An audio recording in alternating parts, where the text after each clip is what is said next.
Domo domo, what is up everybody? Welcome back to this week's Manga Lounge, JUJUTSU Kaisen Chapter 130. I am your host, official JUJUTSU Kaisen translator Steady. And yeah, I'm gonna be a little bit honest. I was a little bit thrown off by this week's chapter. Yeah, it's a little bit disappointed if I'm completely honest.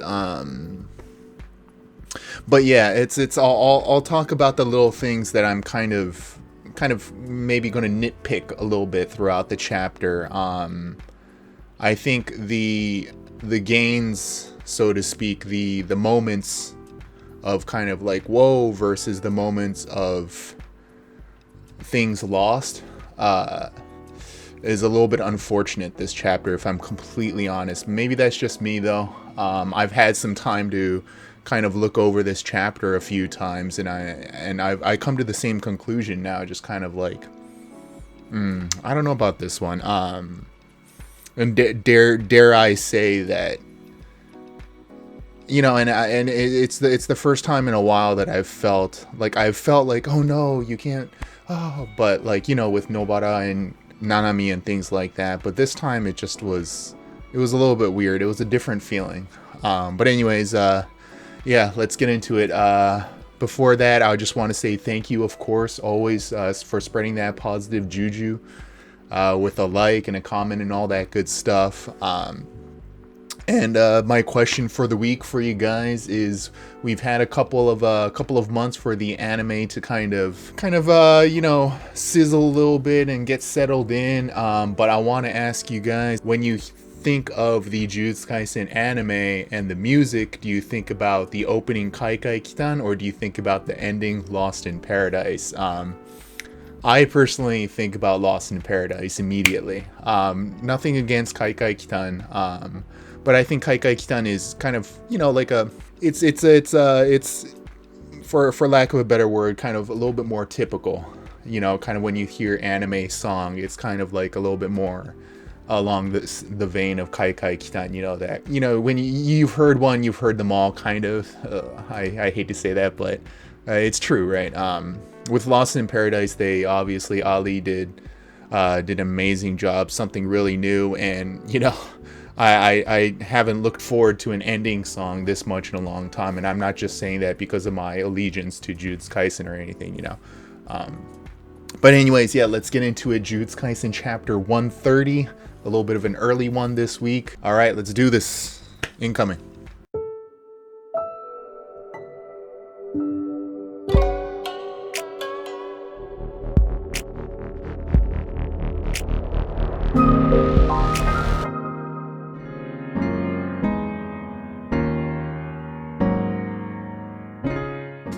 Alright, so we did leave off, well, last week was, of course, the little bonus chapter, which was absolutely amazing.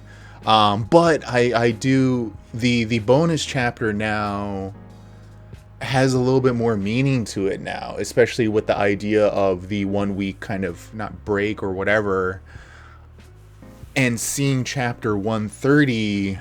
This might be kind of conspiracy theory and all, but I think that they were, I don't know, maybe it's just me, I think they were kind of struggling with this chapter, if I'm honest, and they needed a little bit more time or something, or maybe Akutami Sensei really was just ill. I don't know. Again, like I said, I don't know the details, even though I'm the translator. But yeah, we left off chapter 129 with Mahito and his domain expansion of 0.2 seconds, right? Kind of a la Gojo Satoru in the subway. But then I really do like this, the way that this flows here, where it's kind of like the narrative, the narration saying, well, then at that moment we had Todo and his simple domain, which he inherited from Yuki Tsukumo. So that is a big piece of information.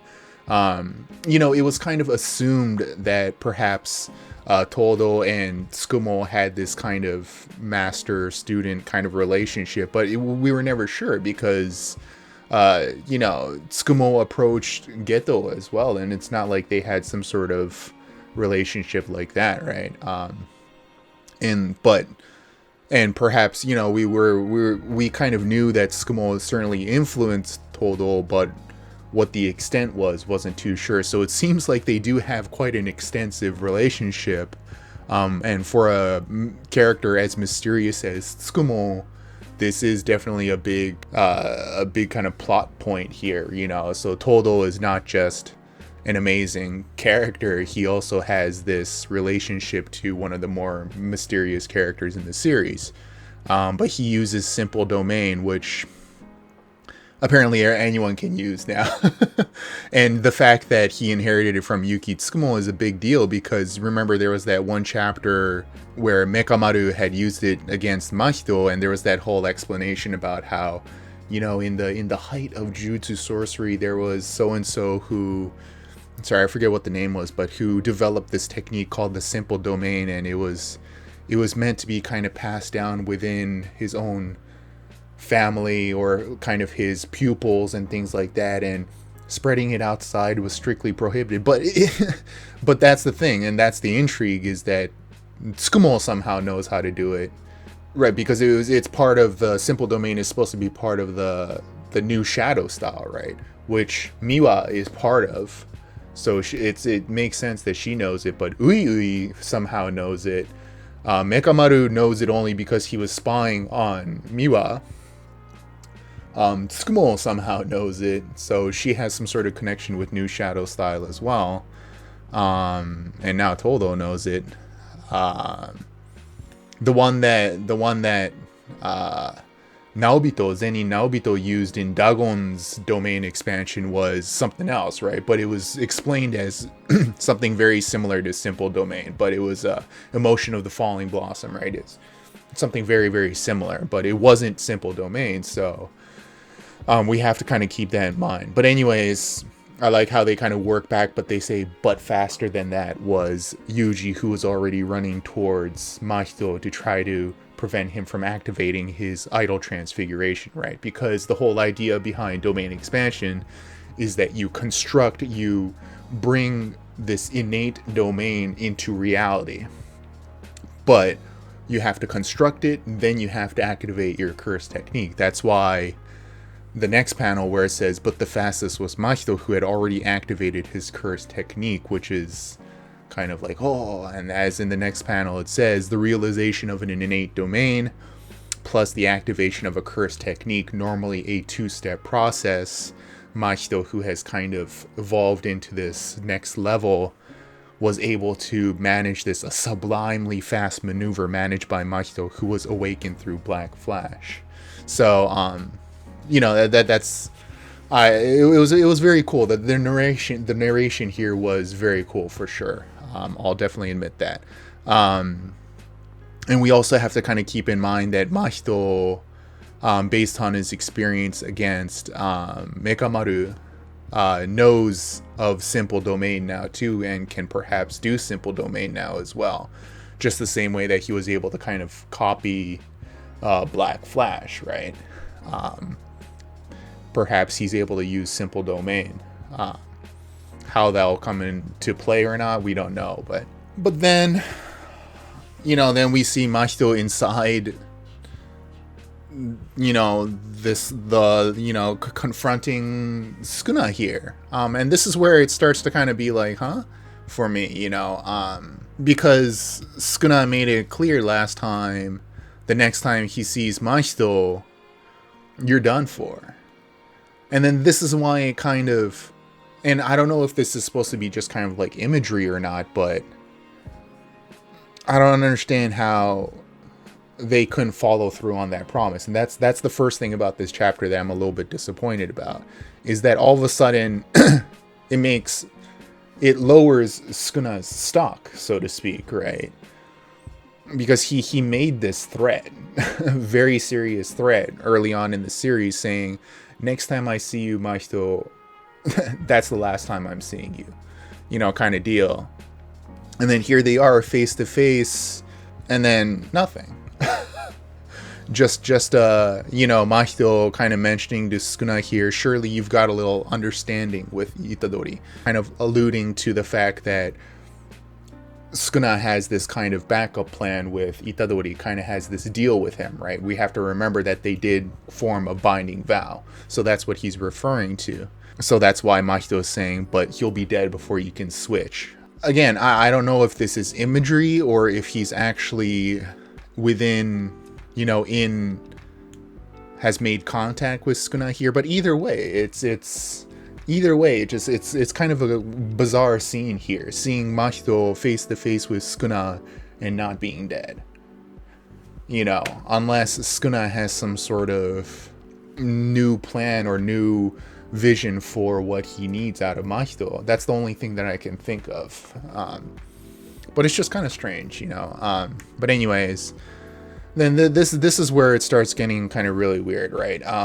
Page 6. Of course, and I am kind of talking out of perhaps a little bit of a frustration as well with basically my favorite characters getting knocked out left and right. Nanami went down, Kugisaki went down. Now, like literally from the start of the series, I've always mentioned this. Nanami, Kugisaki, Todo, and like Geto are like some of my favorite characters, and boom, here we go. Todo losing his arm here, and and it's sort of weird too, because then we see Yuji like, oh my god, Todo, and then we see Todo slicing off his hand, which first you're like, okay, so he can slice off his hand now. I guess he's using cursed energy to do it. But it's just kind of bizarre. Like it's badass in the sense that Todo cuts off his own hand, knowing how valuable it is to him to make sure that the idol transfiguration doesn't spread. I get that. It's a cool, like, it's kind of like if you've ever seen World War Z with Brad Pitt, and he cuts off that chick's arm to make sure that the zombie virus doesn't spread and all that. Like it's sort of that idea, right? But it feels there's so much lost here.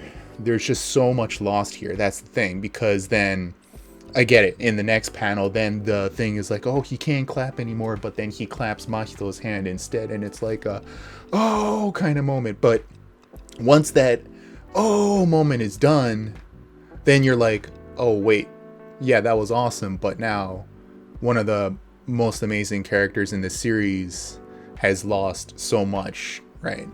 And I get it. It's the sort of like the gut punch of, to Todo, what's more valuable to him? If he like, what's the critical hit for him? It would be losing his hand, obviously. So it's supposed to be kind of like a very gut-wrenching kind of move without actually killing him, right? The kind of the plot thread that can happen with that, like, okay, so now Todo, it's sort of like, and I don't think this is a spoiler, but with My Hero Academia, with like Meteor, like losing his phasing ability, it's kind of like in the same vein, right? But I don't know. I don't know if he's going to be able to get that hand fixed, and if not, then like, well, what is he as a character anymore? Yeah, he's still very, very powerful, but this amazing concept of the boogie woogie is now gone. If it is, I'm extremely disappointed. I'm going to be completely honest. It's a completely lazy move. It's stupid.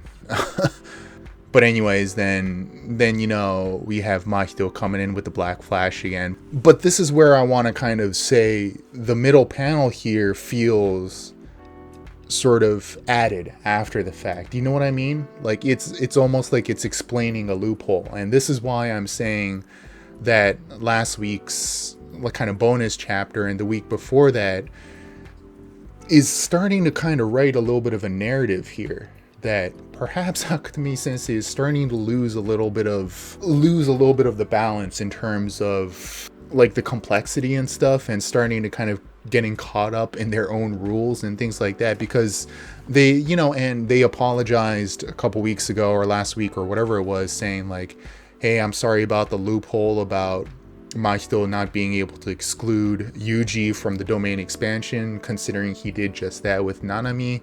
But then here we have this kind of little panel here, which just seems kind of weird. It just looks even like, if you were to take this panel away, it looks like, you know, it could be just the top two with Todo and Mahito, and then the bottom Black Flash, and then they just kind of slotted this thing in the middle, saying after using domain expansion, the user's innate curse technique is temporarily depleted and difficult to control.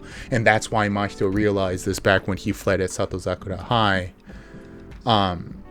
It's kind of explaining almost like this loophole, you know, because he comes in to punch Todo with the Black Flash, but you have to remember, if he's making contact with Todo, he would be able to use idle transfiguration. So why would he just hit him with Black Flash if he can just touch him and use idle transfiguration? And it's almost like this loophole that they're like, oh crap, and that's why they had to slot this thing in the middle.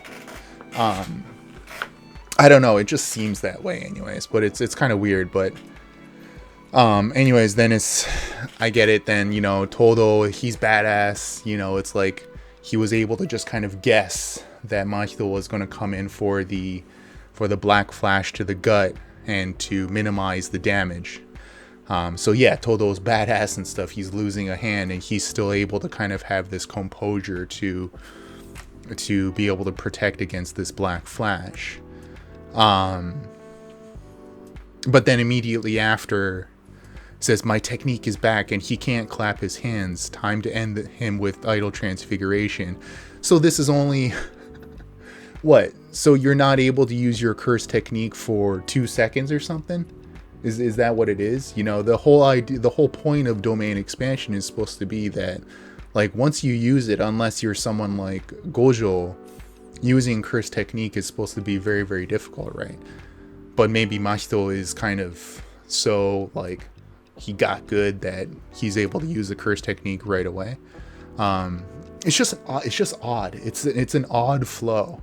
And at the end of it, the whole promise of this domain expansion, and maybe my expectations were just too high. I don't know. But this whole domain expansion, you know, we were left off in chapter 129 saying, I'm gonna do a domain expansion of 0.2 seconds, and then the reader was supposed to be left to say, like, oh my god, like, what is he gonna do? What are Todo and Yuji gonna do? And all that became of it was just a means to an end, a means to have this moment for Todo to lose his hand. And it's not even really explained either, and that's why I'm kind of disappointed, because I guess we're supposed to assume that Todo was not quick enough with his simple domain, and that's why he wasn't able to protect his arm, right? Because the whole sequence of actions was Todo used his simple domain, but quicker than that was Yuji, but quicker than that was Mahito. So perhaps Todo, it's supposed to be that Todo wasn't able to use his simple domain quick enough. And that's why, you know, even if only for one part, it started, and then, you know, instead of just like blasting his whole body. But that's what I mean. That's the kind of, and I get it, the whole, you know, this isn't the first time in Jujutsu Kaisen where things have been kind of not explained and things like that. I get it, and that's the complexity of Jujutsu Kaisen. That's what makes it great. But if you're going to go as far to take a hand away from Todo, you better be explaining it, you know.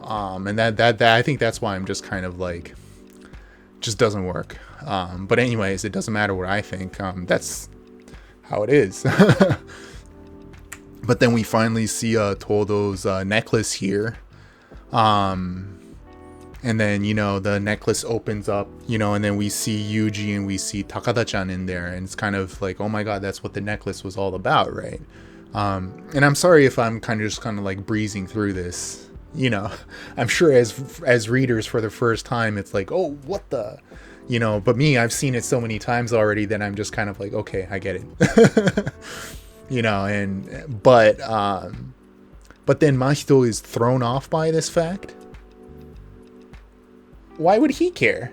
You know, that's what I'm asking myself. Like, he's shocked by the fact that there's this necklace with Yuji and Takada-chan in there. Yeah, like maybe it would be kind of like bizarre, but it's just kind of weird, you know. Like, why would it be so astonishing to Mahito that he would for but a moment lose sight of what's in front of him just because there's this locket here? I don't know. Maybe you can tell me. Tell me in the comments if you think you know. But I just think it's kind of lazy. But then it opens up the opportunity for Todo to slap Mahito's hand, right? So this is supposed to be kind of the payoff. The idea that he loses his hand, so oh my god, what is he gonna do? And then the reveal that he's able to use someone else's hand to activate the clap. So yeah, when I was translating it, it was like, oh wow, that's pretty badass, right? But then once that kind of effect wears off of like, oh, that was a really cool moment, then we're left with this wasteland of questions and loopholes and just kind of like, well, was it worth it kind of for this one moment here of Todo to have this badass moment of slapping Mahito's hand and then the switch and then Yuji coming in. We're back to square one. We're back to square one. That's the thing, that this whole fight is back to square one. And it almost devalues the last 4 or 5 chapters where Todo was involved. And now Mahito is just stronger. You know, so I think that's what really gets me. It just feels like we regressed here a little bit. I don't know. But then of course Yuji coming in and oh my god, the black flash to the face, right? So it's supposed to be badass. And then Todo, looking at his hands saying, I did touch him, even if it was for a second, but it's a miracle that I got out with only this, right? And it's supposed to be badass because he's missing a hand, yet he's saying, I'm lucky that I got away with only this, right? So I get it. It's supposed to just show how badass Todo is, but this is what I mean, right? Then we're kind of back to square one. It's Yuji versus Mahito. And then now what? But then there's this whole thing where Mahito has finally kind of, there's been this idea, when he first used, when he fought Nanami for the second time, he was able to use domain expansion because he was able to kind of get a better grasp of the true essence of his soul. And then he was able to use Black Flash a few chapters ago. And then there was that moment where he was like, I can almost see it, the true essence of my soul. And then now he finally found it, the true essence of his soul, the true form. And then it's this kind of like cocoon looking thing. And then again, it seems what's going on here is Mahito is fusing himself with this polymorphic soul isomer to create this thing called an instant spirit body of the distorted killing, right? And I get it. We're like, it's the evolution, kind of like this, almost like, like a boss fight in a video game or something, where it's like this isn't even my final form kind of deal, right? This is like typical Shonen Jump. As he has this cocky remark about, how about wishing me a happy birthday, Itadori? So this suggests that this is some sort of evolved form of Mahito now. And I'm sure in the next chapter they'll kind of explain it, right? We're supposed to be kind of left hanging here purposely, like, well, what is this, So I get that. I'm not going to complain about that because I have a million questions about what this actually is, but I trust Akutami Sensei to explain that to us in the next chapter. Yeah, I don't know. I'm really sorry. I'm really sorry if this chapter was a downer to listen to me just kind of nagging and complaining. But I want to be honest. I've anytime I talk about this series, it's always out of complete honesty. I try to be as objective as possible. Of course, you know, I have a certain, you know, a part of me invested in the series, and I want to give it the benefit of the doubt when I talk about it and stuff. But sometimes there's just these moments where I'm just like, of loopholes and just things that just didn't really work in terms of flow and things like that, and the consequences. Like Nanami, for example, right? Like him dying, there was a certain effect to it. But even then, now that I think about it, you know, like Yuji, yeah, he can't. It was supposed to kind of be this moment of focus for Yuji, but it ended up kind of crumbling anyway. So what was really the point of that too? You know, and Nobara, and this and that. Anyways, I could go on and on, but if you really get into kind of the nitty gritty about it, so let's just say it's not a perfect series. I never claimed it to be. And we have to kind of look at the grander picture. This is just one chapter in the big puzzle, right? So it's perhaps, but you know, if I am going to just be talking about one chapter for this week, then yeah, then I have to kind of be a little bit more objective about it and really kind of pick through it. But yeah, anyways, cool. Let me get a little bit of water here. Thank you so much for coming by. A lot of new faces on the channel. It's so cool to see. I always do appreciate that. And I know the 1,000 subscriber thing has kind of come and gone. Perhaps I'll be a little bit better prepared to do kind of a special video for another landmark, maybe like 1,500 or 2,000 or something like that, whenever that may be. Maybe I'll do like I'll show off my my merch shelf back here. I've got my Jujutsu Kaisen zone section here, looking pretty good. So I'll definitely do that one of these days. But hey, thanks again for stopping by, spreading that positive juju with a like. I know I just gotta remind you guys sometimes. I need to be reminded too sometimes. It helps me out. But hey, cheers to you. You know how we do. Mata yoroshiku. There's nothing in here. All right. We'll see ya.